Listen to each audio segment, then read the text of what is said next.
All right, we're going to get started. Hi, everyone. Thanks again for starting to introduce yourselves in the chat. Welcome back if you know who I am already, but I'll reintroduce myself. My name is Carly O'Brien.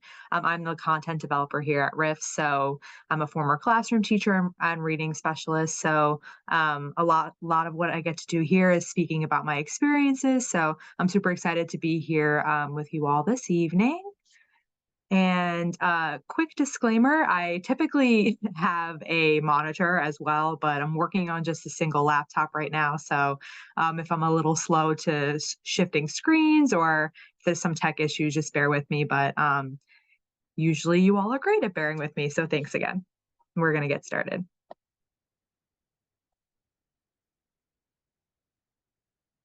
Just some tips and tools. This is kind of how we start every webinar. If you're new to these are some platforms that we use during these webinars, but if you're not new, then these will look familiar to you. So Padlet is one of them. So throughout the presentation, you'll see barcodes throughout some slides, and it's an opportunity for us to collaborate and talk with one another kind of in this digital format. I'll drop links throughout as well if you're not super tech savvy with the barcodes, or if you like to be on just your computer and have everything up at once, I'll be able to drop links throughout there as well. There's a Q&A box feature. I will keep my eye on it throughout, but I'll usually save that towards the end. So if you do have a question, feel free to put it in there. But again, since I'm on one screen and just one of me, I will do my best to do it throughout the presentation, but I'll make sure I definitely answer everything by the end. And then finally, the typical chat feature that you all are most likely familiar with probably in this Zoom world.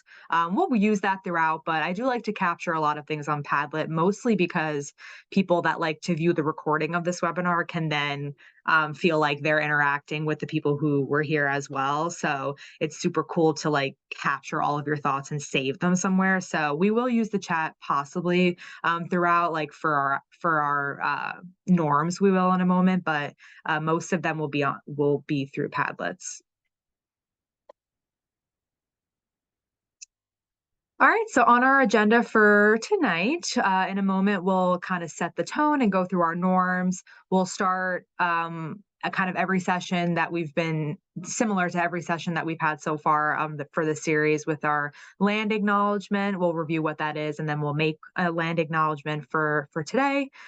We'll define families throughout a read aloud of a story, and then we will talk about the power of implementing inclusive language. I'll share some resources with you all on my screen and walk you through these different things. We'll have a moment to reflect, and then we'll close out and talk about next steps.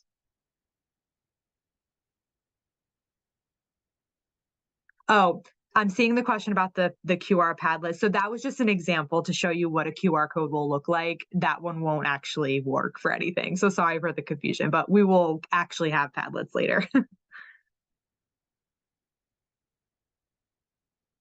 All right. So our norms, these are adapted from Margaret Wheatley's The Arts of Conversation. So these are 6 different kind of norms to frame your mind and frame the context of our session. So I'm not going to read all of them, but I am going to encourage you to take 30 seconds to just silently review these norms to yourself. Think about which one really resonates with you and which norm you commit to you commit to carrying with you throughout this meeting. So read over the 6, think about which one you commit to, and then just drop the number in the chat.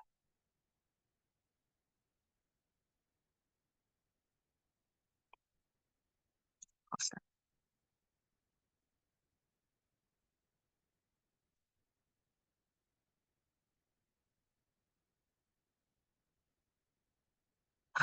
1 through 6, love it. Hi, Lauren. I love when I see familiar names.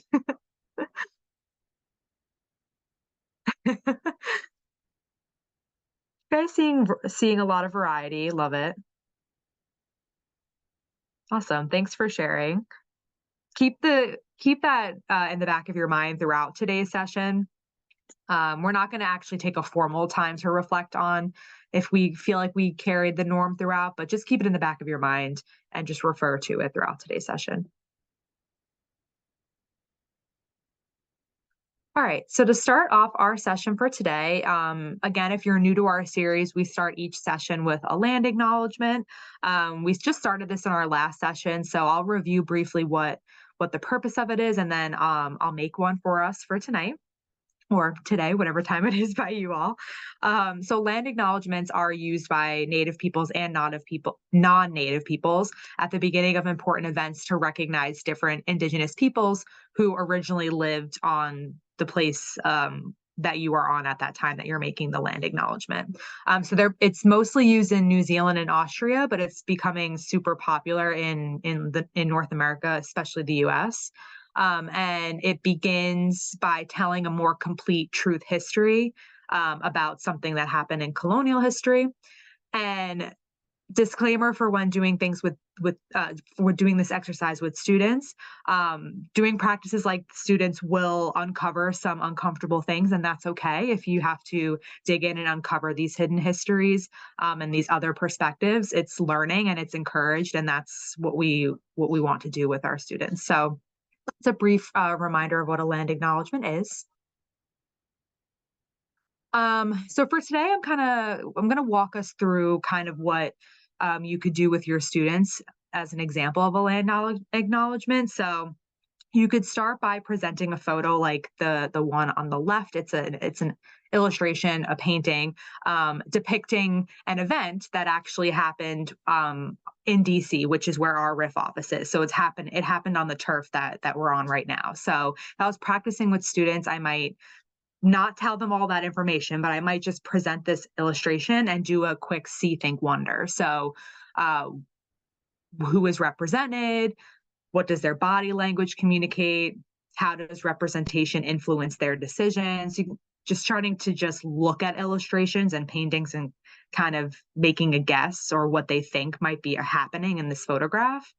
And then you would give them an opportunity to share who they think might be represented, what is happening in this photograph. And then after that conversation or that discussion, you, as the teacher in DC, that this would be me, I would use this example because it happened right here. So then I would actually tell students that this is an illustration that depicts an event that happened right here back in 1835. So this illustration is actually depicting a treaty in 1835 that was an agreement between a small Cherokee tribe and the U.S. government. And it's one of the treaties that ultimately led to the Trail of Tears. So it's a really awesome opportunity to give your students a real example of something that happened right on the land that we were on right now. And then there's historical background that you can then dive into, like articles and readings with your students, just to start thinking about history and how it might have happened right on your turf, your home turf.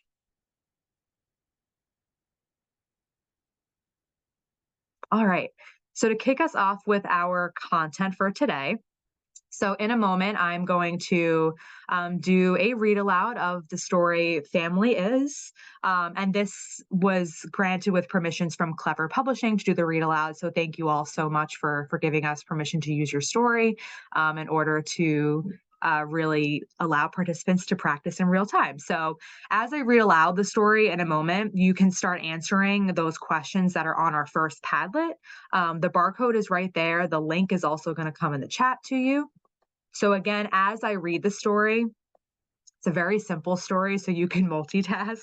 As I read the story, you can answer these questions on the Padlet, and then we'll take a moment at the end of the story to look at what you all said on the screen here and take a moment to like each other's thoughts and comment, et cetera, et cetera. So again, link is in the chat, barcode is on the screen for another 10-ish seconds, and then we're gonna start the read aloud. I'm also really, again, disclaimer, I'm really bad at doing the whole read aloud in a screen. So I took screenshots of the story, and it's a board book, so it's super short. And I'm just gonna use those photographs to walk us through the story digitally on the screen. All right. My family is everyone I love and everyone who loves me. Together, we are one big family. Sometimes there are just two of us, my dad and me. Other times there are three, my mom, my little brother, and me. In my family, there are four, my two dads, my older sister, and me. I'm lucky because I live in a family of five, my adoptive parents, my sister, my brother, and me.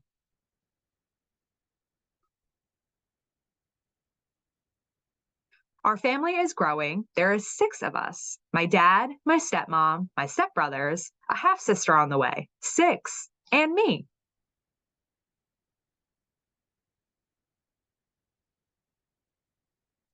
I get to play with seven in mine, my two moms, my favorite friends, and me.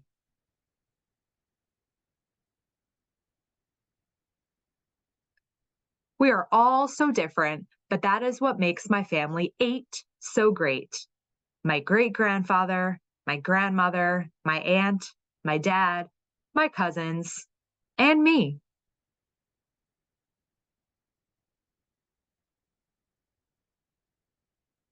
And I'm never bored since there are nine in my family, my foster parents, my foster siblings, and me.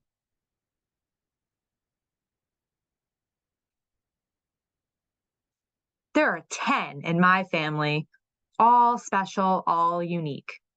Who is in your family? All right. Hope you enjoyed that lovely counting story, Family Is.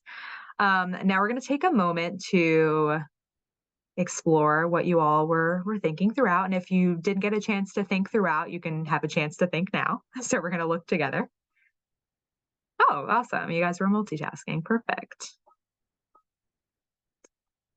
So we're thinking, what types of families did you see represented? How might it feel when you do not see your family represented?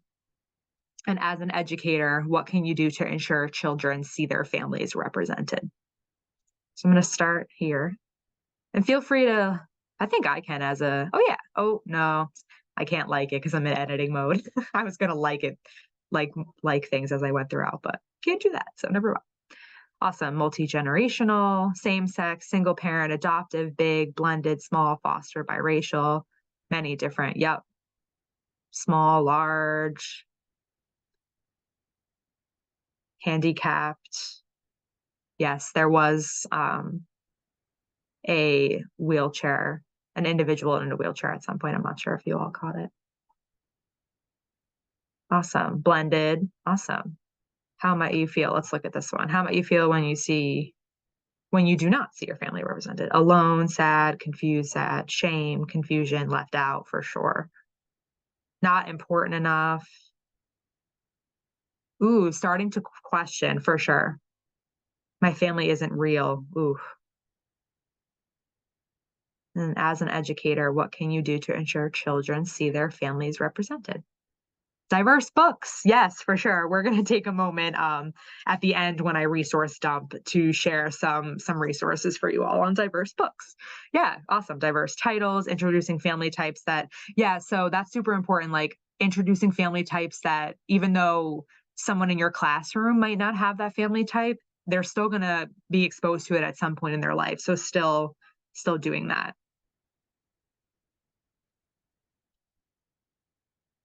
Post images. Ooh, share a definition of family. We're gonna do that in a moment. Diverse library, definitely exposing students to a variety of literature experiences. Great. Thanks. These are awesome. You all are really diving in, so thank you. This is great.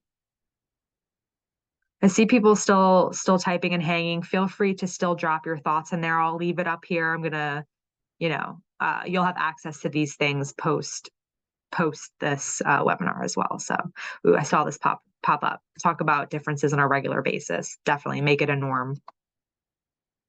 So thank you all. Gonna continue to the next one. Let me switch my tab back over. Let's see. There we are. Okay. So the power of inclusive language. So why should we care as educators? Why is this important to us?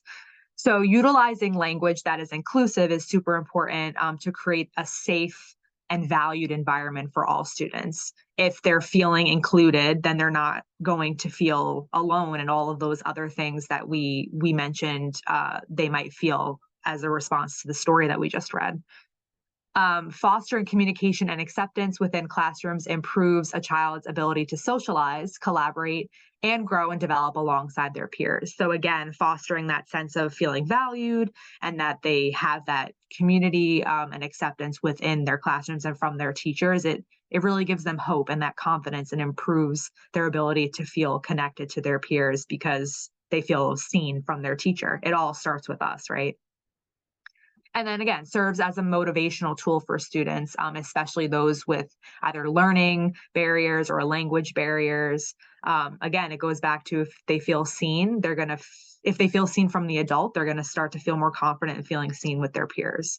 And on the flip side, I mean, we know this as educators. You all are here. You signed up for this series. So I know what I say next is going to be like a no brainer for you all. But teachers who use or educators who use that non-inclusive language can really affect students. It could really hinder their learning. It could really hinder their ability to socialize, their unwillingness to participate or feeling hesitant to communicate with their peers or other adults. It really hinders all of those things, and especially in early education. If you start to foster the inclusive language in earlier childhood educations, it provides really clear and important avenues for educators to give hope and continue to scaffold those children so they can have the opportunity and space to grow and learn and reach their highest potential, which of course that's what we want for our students. That's why we're in the space we're in. So again, I want to hear from you all. How have you seen, so knowing all of this, I'm sure that you all have seen examples of this. I'm sure you've provided examples for this. You've served as a model of this before. So how have you seen inclusive language serve as a powerful tool in your classroom? So there's another barcode for you. You're going to take us to another Padlet. And I thought about putting this question in a chat, but I really wanted to save this and capture it in a place where people can go because I love to share applicable skills for you all or like actual practical things to take away from this webinar. So I wanted a place to capture these thoughts rather than just putting them in the chat. So last minute, about 10 minutes before the webinar started, I decided to change this into a Padlet because I really wanted to keep all of your thoughts. So I'm going to drop the link. Oh, I didn't save the link for this one. All right. I'm going to stop sharing my screen for a second so I can open it myself. One moment. How have you seen?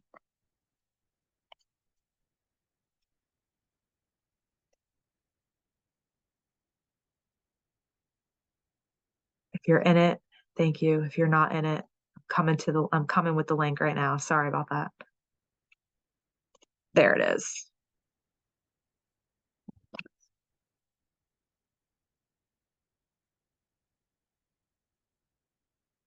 Share here.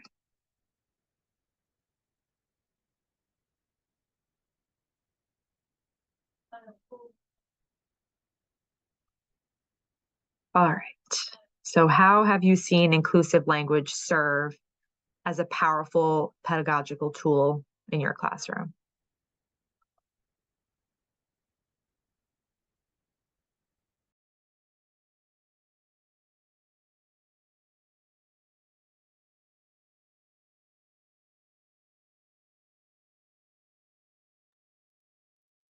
I really encourage you all to keep this one open on the side because if I'm putting you on the spot right now by trying to force you to think of an example, but you reflect on it later and think of an example, definitely please come back to this one. I see you all. Thank you for those of you that are populating and those of you that are typing now. I'm going to give us another couple minutes on this one, but just wanted to throw that out there to really encourage you all to save this one because it's going to be super helpful for others to see your all thoughts. So I'm going to mute myself for a second so you all can think and type.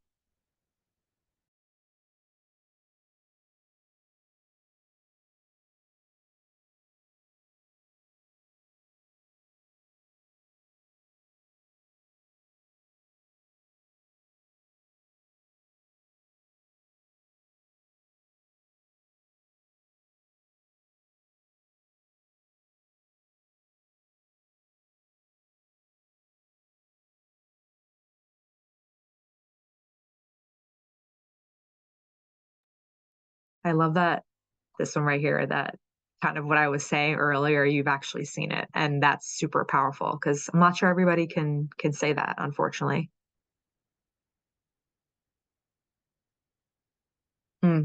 More willing to share their experiences. Yep, definitely. Yeah, feeling comfortable. Yeah, just overall happier. I totally agree. Because if you're feeling all those other things, then ultimately it's gonna improve your happiness, of course. Your joy, which is what we're all about here at Riff, bringing joy. I like this too, helping build awareness. It's if you start introducing, these types of this type of language to students earlier on, it's introducing them to becoming aware of what they're being mindful of their thoughts before they say things. So I love that.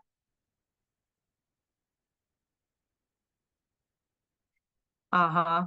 This right here. Loving students love when they can teach their teacher something. It's like mind blowing when their teachers learn something that they from themselves.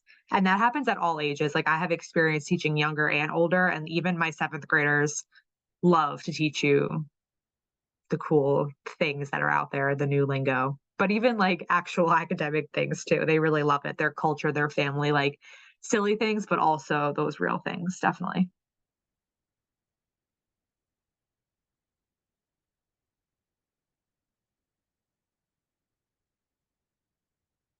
Yeah, this is awesome too.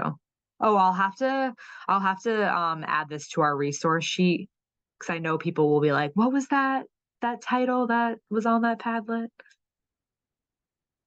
But again, this Padlet will live in the presentation, access to it, so you can refer back to it later.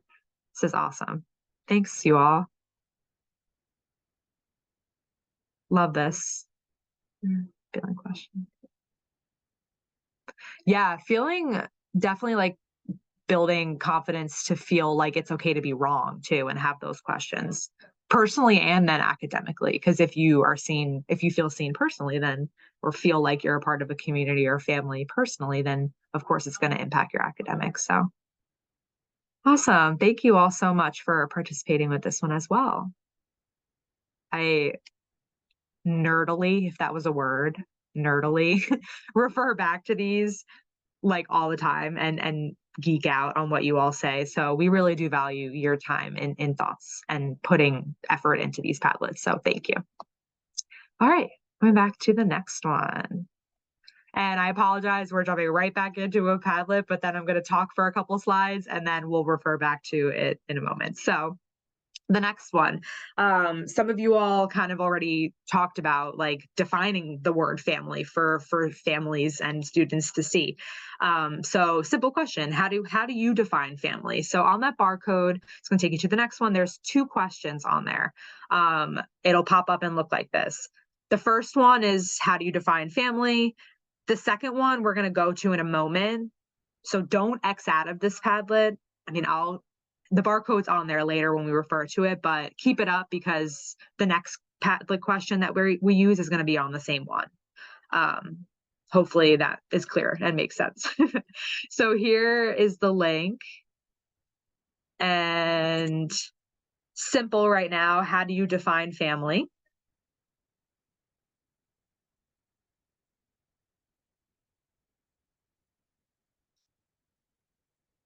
To open this one, here we are. How do you define family? And to answer this one, you can just click the plus right here. Then in a moment, we'll go to this one. But I felt like it would be super powerful to capture both of these questions like in the same Padlet because they relate to each other.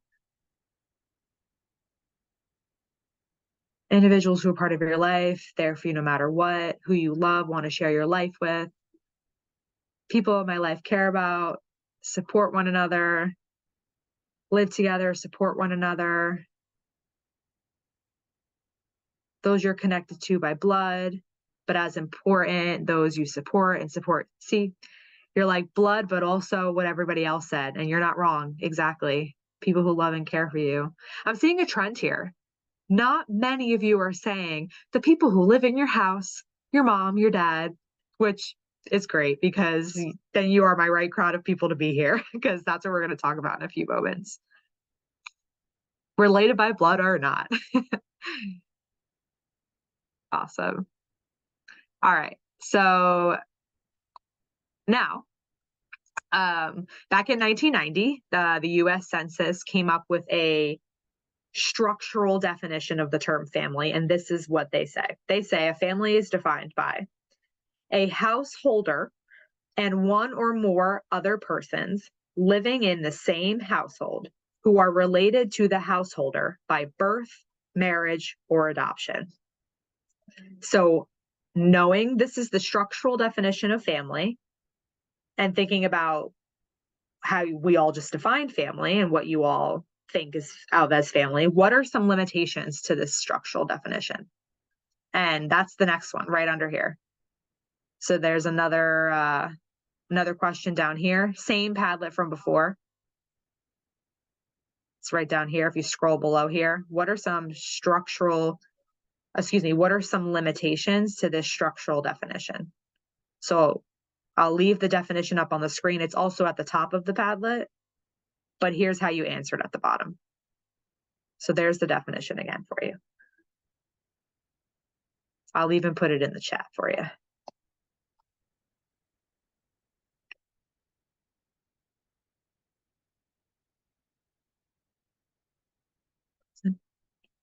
Presenter view. There we go. Whew. So, sometimes I'm pretty impressed with how tech savvy I can be.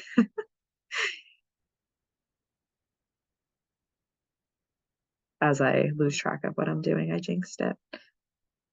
Here it is. All right, so let's see what you all are thinking. You have to own a house?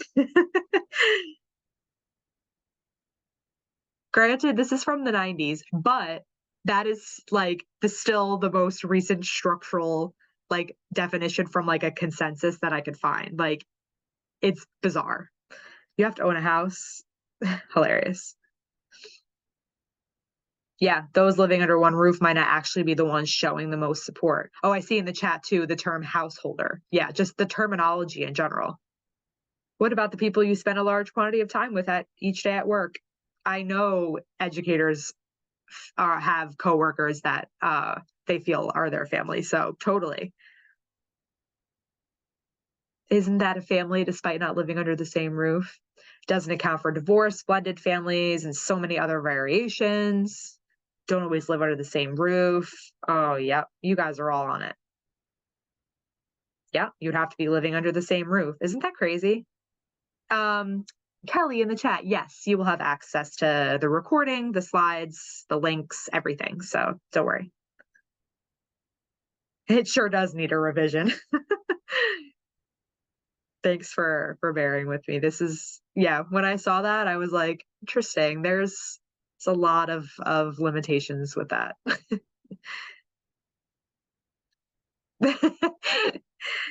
You have to live together. My kids are grown with their own homes. They're not family anymore. Yeah, same. I imagine my parents said I wasn't family anymore, or anybody in my family said that. Just because I don't live where I grew up. Yeah. So you all are on it. Like, there's many limitations and challenges that come with that definition. And you hit it right on, but yeah, it leaves out so many things: grandparents, non-custodial parents, unmarried parents, parents who have split custody of children, couples who are married but maintain separate households, and all of the other things that we all just said on that Padlet. These are just some things that I thought of that didn't even account for all the other things that I could have said that I was thinking of that was related to what you all said on the Padlet. So yeah, there's many difficulty with this approach. It can ultimately reflect judgments and of non-traditional lifestyles, and it just took me by surprise when I saw that. And this was a fun activity for you all, and you all are funny, so thank you for that. Where is my presentation here? One sec. There we are. Okay.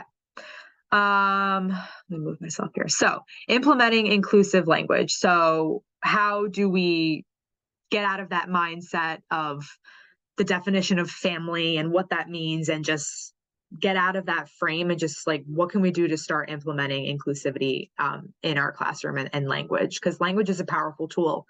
We talked about all these things before, but it really enhances students' abilities to feel valued, seen, respected, heard, part of a community.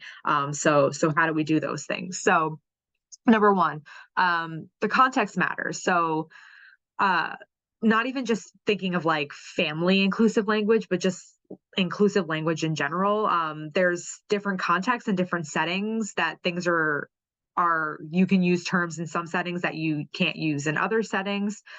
So being mindful of where you are and who you're chatting with, and making sure you're being inclusive of the people that are around you. And number two, keeping an open mind. Be open to changing and learning, which you all are here right now. So I know that you all are open to that. We're human. We don't have to be perfect. We're gonna make mistakes, but we just have to be willing to learn. Um, Number three, if in doubt, ask. If you're not sure what the terminology means, that someone prefers, ask them. I guarantee you that they are going to prefer that you ask. They're going to feel as though you care enough to know. So ask that person to teach you things. Number four, focus on the person. So rather than focusing on a demographic group, such as like an age group, a cultural group, a social economic status group, if you will. Focus on the person first, not the group that they're a part of. And then number five, keep calm and respond. Sometimes, like I said before, we're human. We're going to make mistakes. We need to learn. Sometimes our unconscious biases are going to creep up, and we're going to say things that will exclude others. And that's, even though we didn't intend to, that's going to happen. So just be willing to learn, be willing to accept your mistakes, keep calm, learn how to respond to individuals who want to be heard. Carrie in the chat, yeah, for sure. That is something that, since I've been at Riff has been around since the 60s. So we have so many web pages and so many resources that are out there, and things were so different back then. So I'm super passionate about every time I catch something on like a website or a resource or anything, like I try to catch it and change the terminology super quick, because I'm super passionate about that as well, as we all are at Riff now. But as we know, things were different 50, 60 years ago. So, but yeah, that's a little shift that I agree many people need to take, is shifting parents and guardians to families. All right, so we're going to play a little game-ish, kind of, not really a game, but a little more of an activity, I guess, than just a reflection or conversation. So on this Padlet, there's going to be different columns, and each column lists terminologies and or phrases that have been historically used as a term for a family. So I want you to list terminologies that can be used rather than that term. So for example, the first one will say parents, mom and dad. Under their list, what are some things you can say rather than parents, mom and dad? And then et cetera, for all these other things. So here is the link. And then I'm going to give you some examples, but I'm sure you all are going to provide way more examples than I will give you. I probably won't teach you all anything new than what you all are going to teach each other on the Padlet, but we're going to, after we do this little activity, we're going to go through why it's important to avoid these terms, and some suggestions that we can learn from one another of the terms to use rather than these. So I'm going to open this one for us here. Adult, caregiver, grown-ups, people at home, grown-ups, caregivers, families, for sure.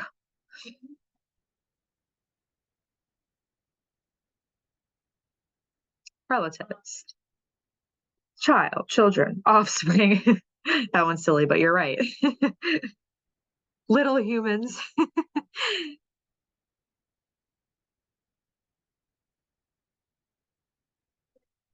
Relatives. Kids. Definitely. Traits.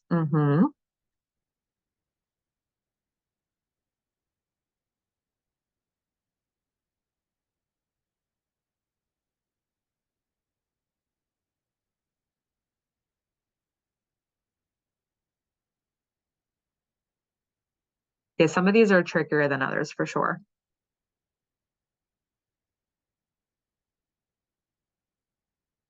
Values, lookalikes. I like these. DNA, people in your home, loved ones, community.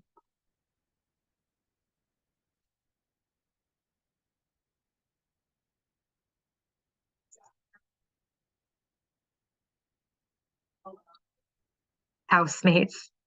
I know. I always hesitated, I should say, when I was in college and had roommates of saying the word roommate because I'm like, we're not sharing a room, we're sharing a house. Like in freshman, when I lived in the dorm, I had a roommate, but like then we all had our own bedrooms. So they weren't roommates, they were housemates. So not related to this topic at all, but the term housemate reminded me of that.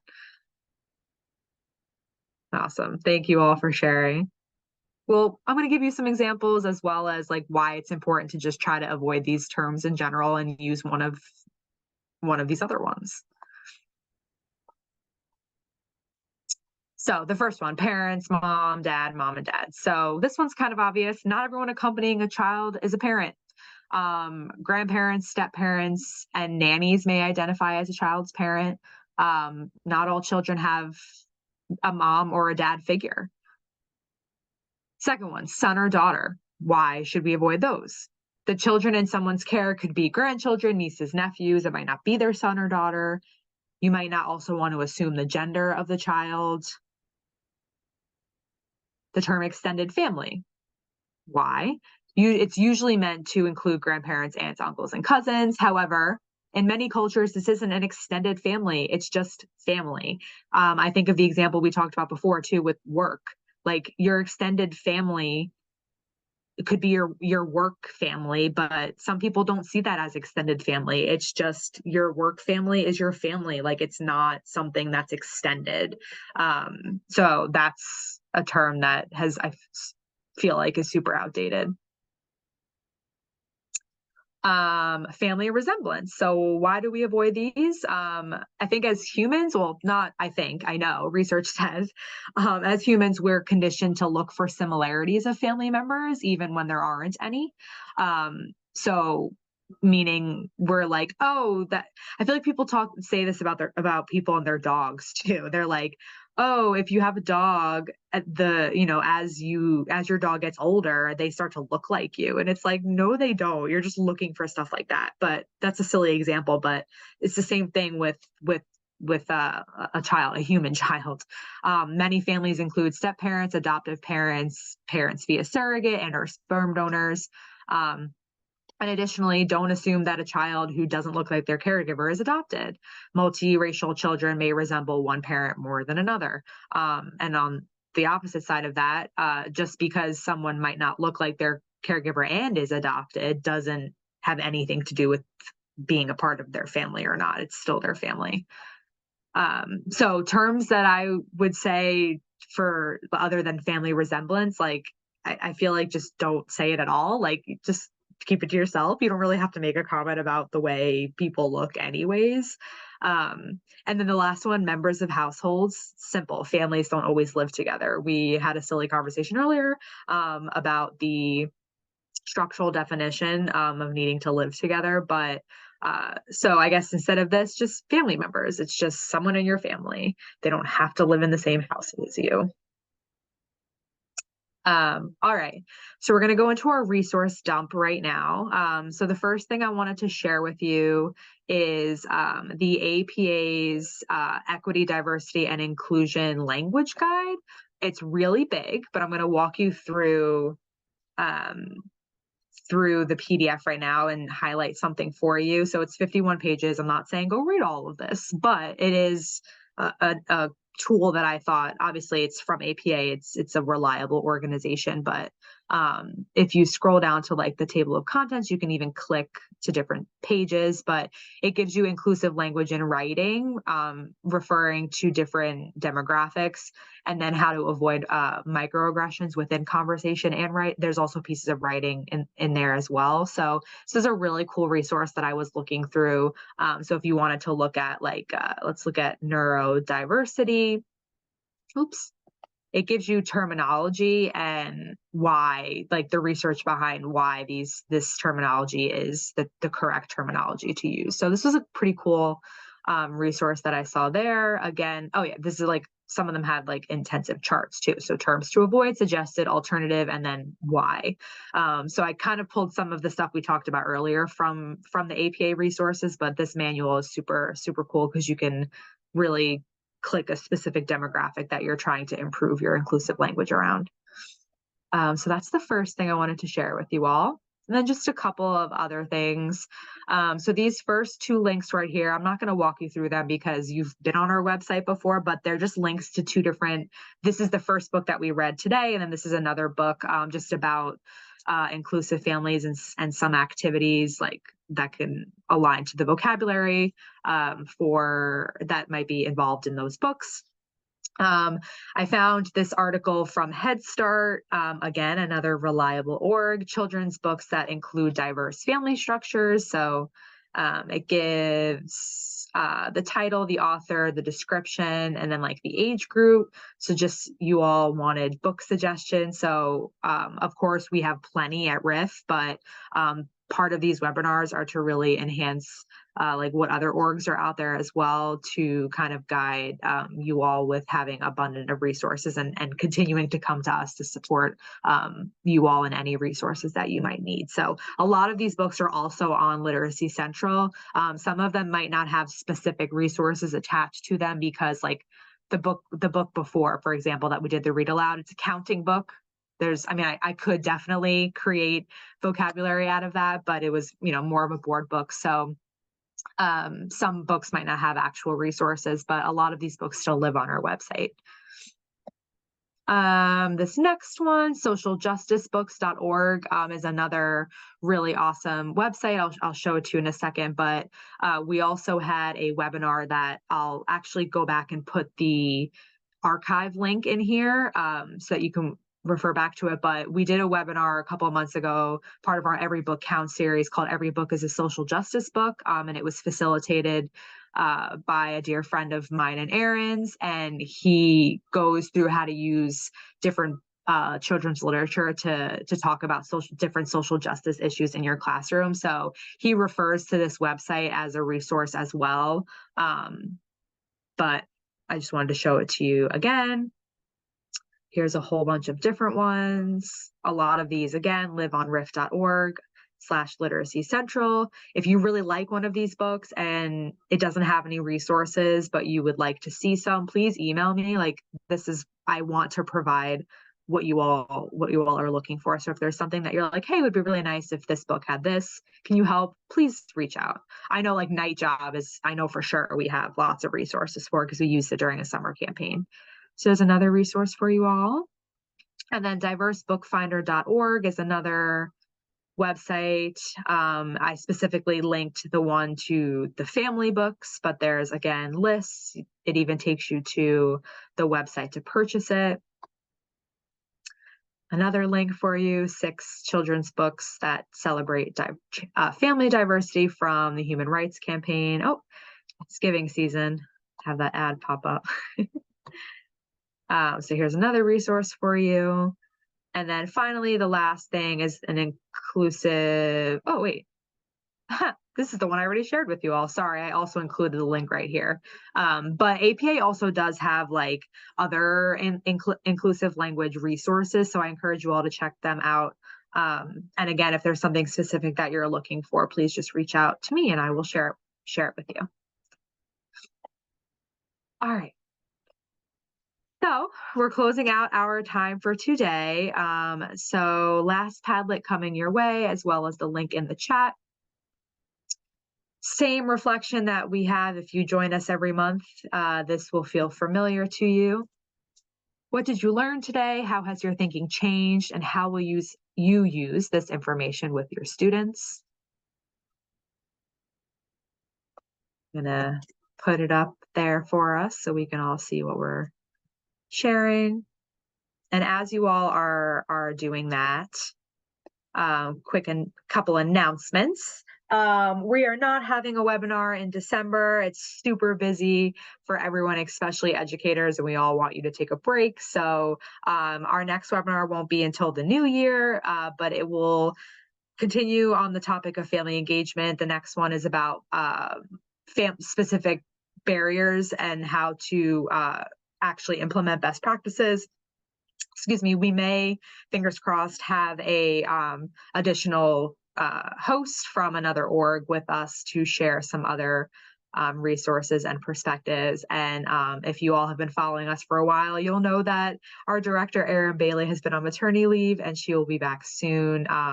She'll be back right in the new year, so she'll be back for the next one. So should be a good one. It's going to be full, jam-packed with lots of voices and perspectives. So looking forward to seeing you all there. And as always, you can click the link and take you to that website, and you can register for all of the webinars. They are subject to change. Well, the ones that are on there are finalized, of course, but they're subjected to be added new ones. So be on the lookout, because we might have space and time to add other ones to our schedule. And then here are some references that I quoted from for today, the research. And then there's my email. Again, this will be sent out to you all. Switch back to this and skim really quick to see what you all are learning. Language resources.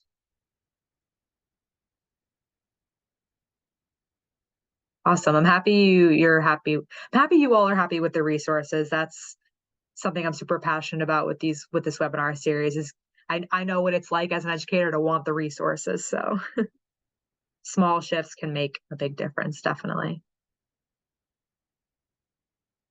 Being aware, being mindful, feeling motivated. Awesome. Thanks for sharing with other colleagues as well. You're welcome, Teresa, in the chat. Thank you all for taking the moment to reflect and share your thoughts. This is the end of our webinar. So thank you so much for joining us for tonight and for your engagement and enthusiasm. I super, super appreciate these once a month times getting to hang out with you all. Be on the lookout for within the next 2 days, you'll receive a copy of all of the resources, the link to the recording, as well as a certificate of completion. And I look forward to hopefully seeing you all in January.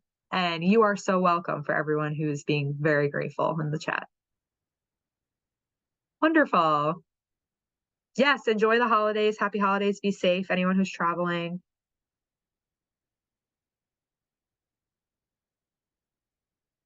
And yeah, I'm going to end us all in a few moments. So thank you all, and have a lovely afternoon or night, depending where you're calling in from.